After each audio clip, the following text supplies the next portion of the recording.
Hi friends, मैं इसके चर से फिर से स्वागत करता हूं आपके ही अपने YouTube चैनल ट्यूटोरिंग क्लासेस में। हम लोग 9th क्लास के संस्कृत के षष्ठ पाठ संस्कृत साहित्य पर्यावरण का आंसर क्वेश्चन देख रहे हैं। तो इससे पहले हमने इसके पार्ट 1 में 1 से लेकर 4 तक के प्रश्नों को देखा। ये हमारा पार्ट 2 है। यहाँ से हम 5 से आगे के सभी प्रश्नोत्तरों को देखेंगे। अगर आप इस चैनल पर पहली बार हैं तो चैनल को सब्सक्राइब करके बेल आइकन को दबा दीजिए, जिससे कि हर वीडियो का नोटिफिकेशन आपको मिलता रहे। अगर आपको वीडियो अच्छी लगे तो प्लीज़ वीडियो को लाइक और शेयर ज़रूर कर दीजिएगा। अगर आप संस्कृत के सभी चैप्टर के फ्री पीडीएफ नोट चाहते हैं तो आप हमें टेलीग्राम ग्रुप से ज्वाइन कीजिए। इसका लिंक हमने डिस्क्रिप्शन बॉक्स में दे रखा है। आप हमें इंस्टाग्राम या फेसबुक पेज पे भी फॉलो कर सकते हैं, उसका भी लिंक हमने डिस्क्रिप्शन बॉक्स में दे रखा है। तो आइए हम लोग आगे के प्रश्नों को देखते हैं।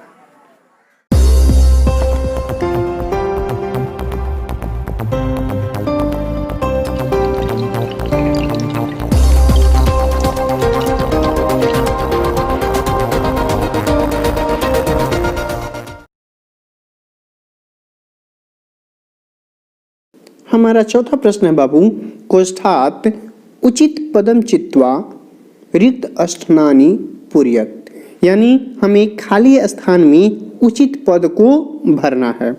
हमारे पास 2 ऑप्शन दिया हुआ है, इसमें से कौन सही है, सही वाले को खाली स्थान में भरना है। तो चौथा का क प्रश्न है, ईरा विश्वस्मयी खाली जगह जायते।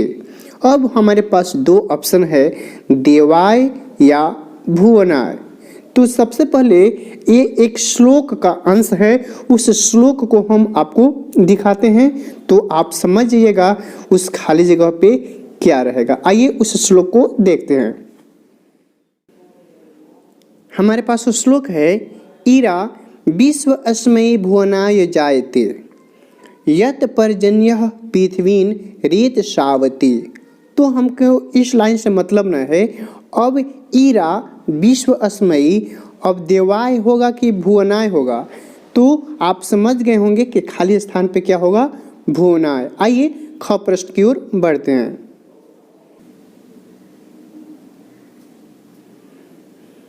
हमारे पास ख प्रश्न है, ता नु खाली जगह अनहसा, और ऑप्शन है गच्छन्तु मुंचन्तु। और ग प्रश्न में है, वाल्मीकि ही डैश पंपा वर्णयति। तो कल इसकी चर्चा हो गई थी बाबू कि वाल्मीकि जी किस सरोवर की चर्चा करते हैं। तो ग का आंसर तो पंपा सरोवर होगा, यानी कि ना नदी का जिक्र करते हैं, वो किसकी जिक्र करते हैं, सरोवर का। चलिए इस ख का भी प्रूफ हम आपको दिखाते हैं। देखिए यहाँ पे है बाबू, बृहस्पति प्रस्तुस्तास नु मुंचंच त्वहंसतः, यानी कि यहाँ पे खाली जगह में क्या होगा, मुंचंतु। फिर अगला प्रश्न है, यहाँ पे देखिए, वाल्मीकि सरोवरम श्रेष्ठ पंपा। पंपा जो है वो नदी नहीं है, क्या है, सरोवर है, इसलिए इसका आंसर हो जाएगा सरोवर। तो आप समझ गए कि ख में मुंचंतु हो जाएगा और ग में क्या हो जाएगा, सरोवर। आइए अगले प्रश्न की ओर बढ़ते हैं। घ प्रश्न में है बाबू, सर्वप्रिय खाली जगह वसंते निम्नतरम चारुतरम। तो वसंत ऋतु है, निम्नतर स्तर की नहीं, वो चारुतरम मतलब कि हर जगह खुशी उल्लास हरा भरा रहता है। इसकी चर्चा कालिदास ने की है कि द्रुमा पुष्पु पुष्पा सलिलम पदम सर्वप्रिय चारुतरम वसंते। कल इसकी भी चर्चा की गई थी। तो इसका सही आंसर होगा चारुतरम। मृगकुलम रोमंथम अभ्यस्तु, यानी कि मृग जो है, रोमंत मतलब होता है जुगाली करना, इसकी चर्चा कालिदास ने भी की है। अगला है, स्वयं न खाली जगह पिबंती नदा। तो दुग्धानी या नदियाँ स्वयं नहीं पीती हैं, नदियाँ स्वयं नहीं पीती हैं, क्या दूध नहीं पीती हैं, नदी में दूध होता है, तो इसका आंसर हो जाएगा क्या, वारिणी, वारिणी माने होता है जल, तो नदियाँ स्वयं अपना जल नहीं पीती हैं। आइए अगले प्रश्न की ओर बढ़ते हैं बाबू। अगला प्रश्न है अधोलिखित पदानाम संधि विच्छेदम कृत्वा पूर्ववर्णम परवर्णं च निर्दिष्टः। अर्थात कहा हुआ है कि सबसे पहले तो आप संधि विच्छेद कीजिए और संधि विच्छेद करने के बाद पूर्व वर्ण यानी पहले का वर्ण और पर वर्ण यानी बाद वाले वर्ण को आपको दिखाना है। तो उदाहरण के स्वरूप आपको दिया है बालकस्तु, तो बालकः धन तु। अब अंतिम वर्ण यानी क के अंतिम वर्ण में क्या आया है अह, तो अह, और तू यानी तो में जोड़ेंगे उ की मात्रा तो बनेगा तू, तो पहले हो जाएगा कह और बाद का हो जाएगा तो संधि विच्छेद करने से पहले एक नियम हमने देखा, जहाँ भी ए वाला श आपको दिखाई देगा इसको हटाने के बाद आप वहाँ पे अह का मात्रा लगा दीजिएगा। क्या लगा दीजिएगा? अह का मात्रा। एक बात और, कहीं कहीं आपको आएगा श च यानी तालाबे श और च, तो जैसे इसको दो तरीके से बताया जाएगा बाबू, राम और मोहन, तो हम इसको लिख सकते हैं रामः च मोहनः, लेकिन हम च को बाद में लिखना चाहते हैं तो बनेगा रामः मोहनश्च मोहनश्च। तो सच भी वाला भी एग्जाम्पल इसमें हमको दिखने को मिलेगा। तो हमारा क प्रश्न है बाबू कालिदास अस्तु, तो हमने क्या अभी बताया, इस स को हटा करके इसके जगह पे हमको क्या भर देना है, अह का मात्रा लगा देना है। तो कालिदास और इस स के लिए अह की मात्रा धन तु, तो कालिदासः धन तु, और कालिदास में बाद में कौन सा वर्ण आया है अह, और तू में क्या आएगा, तू को लिखने के लिए, इस तू को लिखने के लिए सबसे पहले आधा त और छोटा उ का मात्रा, तो ये तो बाद में आ गया ना, तो सबसे पहले आया ये हमारा तो अंतिम वर्ण का मेल हो जाएगा अह और त। आइए ख में देखते हैं वृक्षास्तु, तो इस स के बदले हमको क्या लिख देना है अह, तो वृक्षाः धन तु, इसमें भी अंतिम और पहले वाले वर्ण होंगे अह और त। अब देखिए स च, इसको हम ऐसे लिख सकते हैं कन्याश्च, आ गया ना, तो कन्याः धन च, ए वाले श के जगह पे हमको क्या लिख देना है अह, और बाद वाले में क्या आया है च, तो बनेगा कन्याश्च। आइए घ में देखते हैं। घ प्रश्न है बाबू पठित अस्तेन, अब इस स के जगह पर हमको क्या लिखना है अह का मात्रा, तो पठित और इस स के बदले अह, पठितः धन तेन, तो देखिए इसमें अंतिम में अह और इसमें पहले आया है त में ए का मात्रा लग गया है तो ते बना है, तो पहले त आएगा, तो अह धन त, इसके भी वर्णों के मेल हो गए।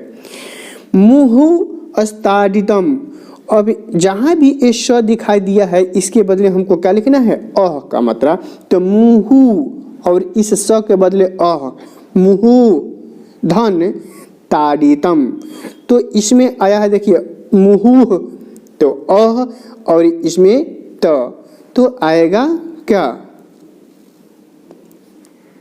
नहीं, इसमें अंतिम वर्ण में अ नहीं होगा बाबू, इसके अंतिम वर्ण में उ का मात्रा आएगा। मुहु मानवश्च, फिर सच वाला उदाहरण आ गया, तो इस श को मानवश को लिख सकते हैं ऐसे मानवश्च, तो इस श के बदले क्या लिख देंगे च, तो देखिए यहाँ पे मानवः धन च, तो अंतिम और पहले वाले वर्ण में क्या आएगा अह और च।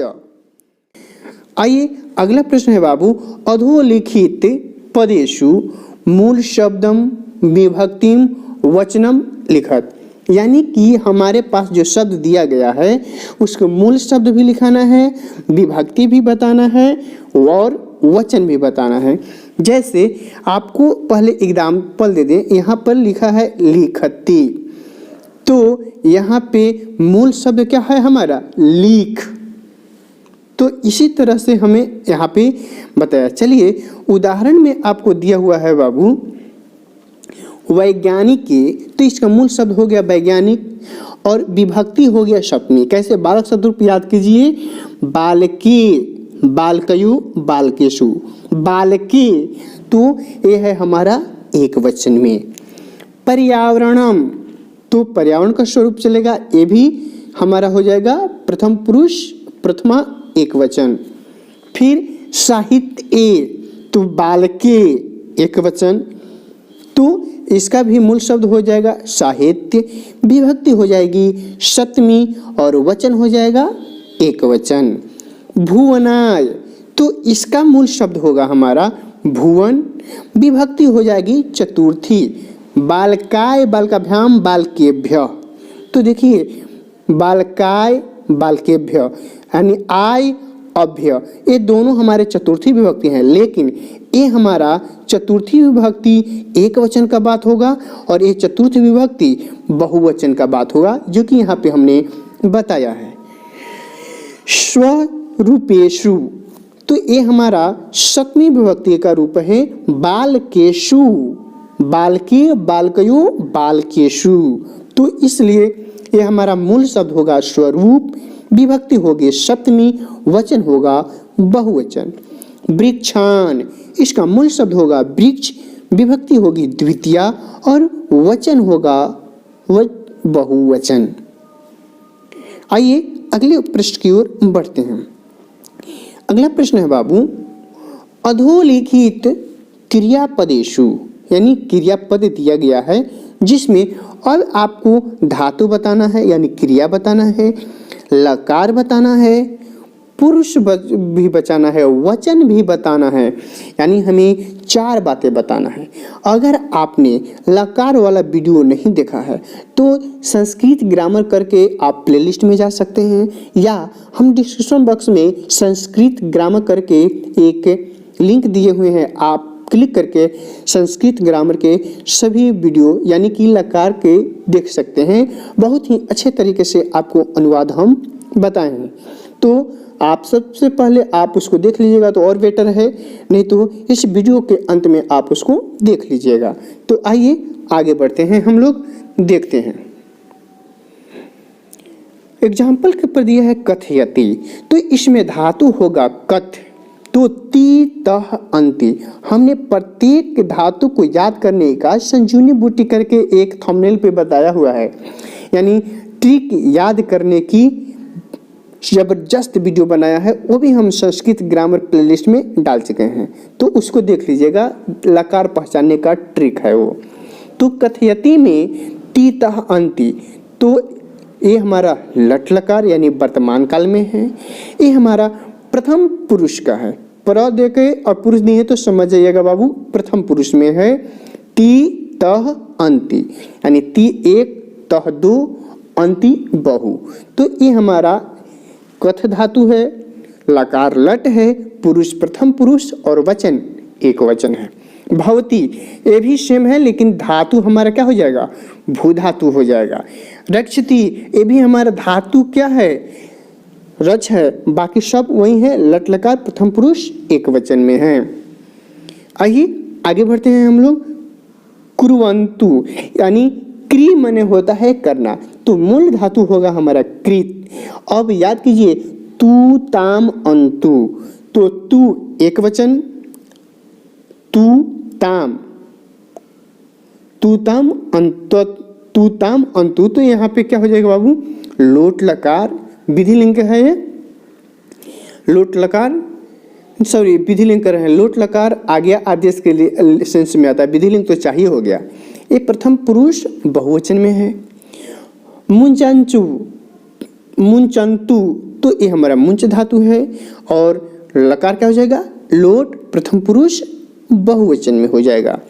आसन ये हमारा आस धातु है, लंग लकार प्रथम पुरुष बहुवचन में है। लकार ये आपको याद रहेगा तो बहुत इजीली बना लेंगे, इसे कहते हैं कि आप लकार देख लीजिए। आइए अगला प्रश्न है बाबू, उदाहरणम अनुसृत्य प्रत्येकम अव्ययपदेन वाक्यद्वयम रचयत।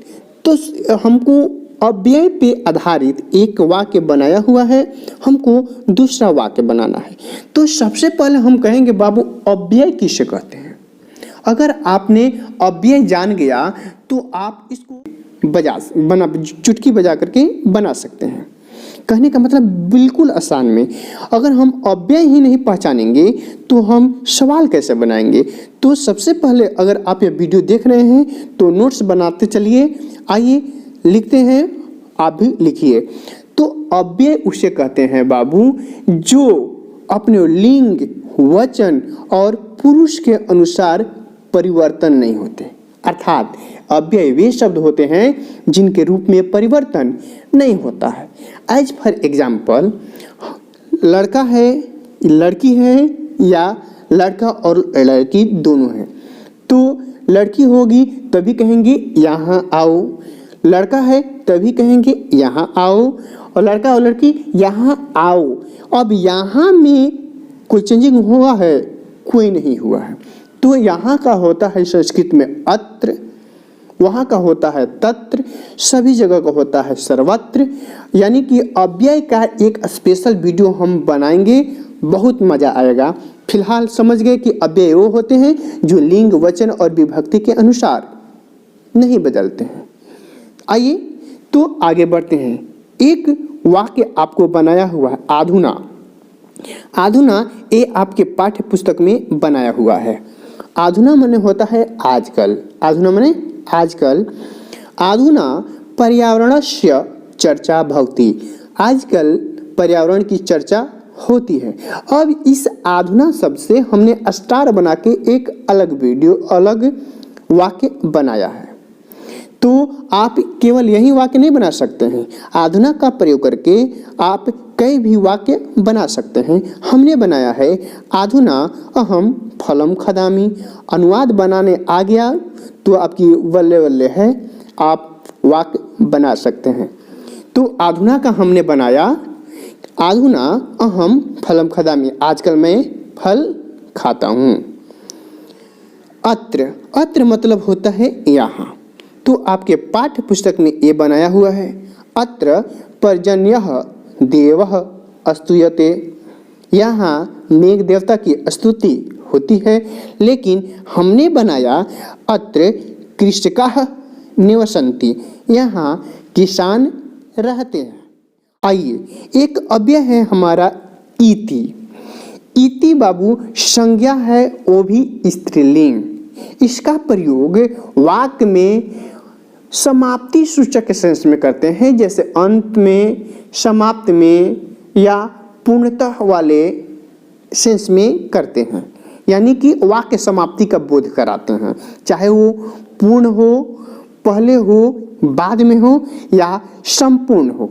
तो आपके पाठ्य पुस्तक में बनाया है जलम शुद्धम पियंच तिष्ठेत इति समस्या अस्ति। शुद्ध जल पीना क्या है? समस्या है। प्राप्त करना क्या है? समस्या है। लेकिन हमने बनाया पूरा अशोक इति राजा अभवत, यानी पहले अशोक राजा हुए थे। पूरा माने पहले। तो हमने बताया इति का प्रयोग किसके सेंस में करते हैं? वाक्य समाप्ति के सेंस में, यानी समाप्ति सूचक के सेंस में इति का प्रयोग कर सकते हैं।